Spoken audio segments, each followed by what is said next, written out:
Hello, this is Alfonso Cuarón, and this is my variety cover shoot.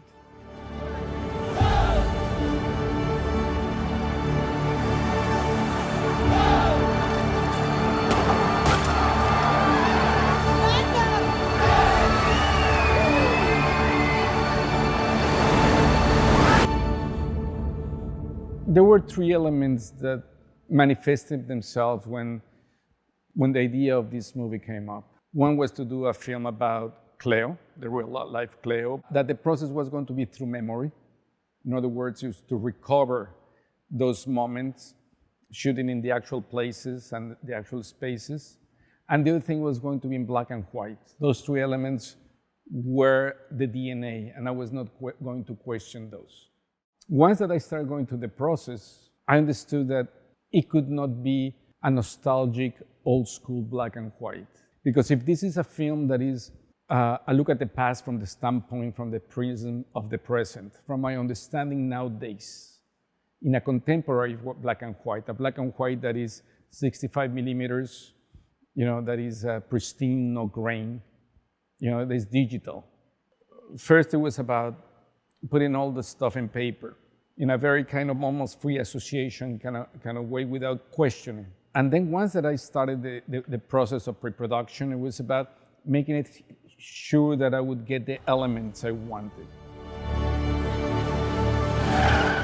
That it was not until I was shooting the scenes that I would allow myself the space to breathe and take a distance, as I was upset while I was shooting one scene, and I had to stop and take a walk.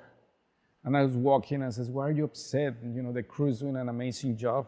You have the street where you grew up turn into how it looked like 40 years ago. How many people had this amazing opportunity to recreate their childhood? And I just go back and says, okay, let's start working. I tell the actor, yes, you know what? The thing is that you're feeling suffocated. And the moment that you start the car and you start driving away, you start breathing for the first time. And we did the scene, and I was very happy with it. And then I realized I was directing the scene in which my father left my family. But you're directing, so you're not judging your characters. You're trying to understand their motivations. Stuff that in real life you don't always stop to do.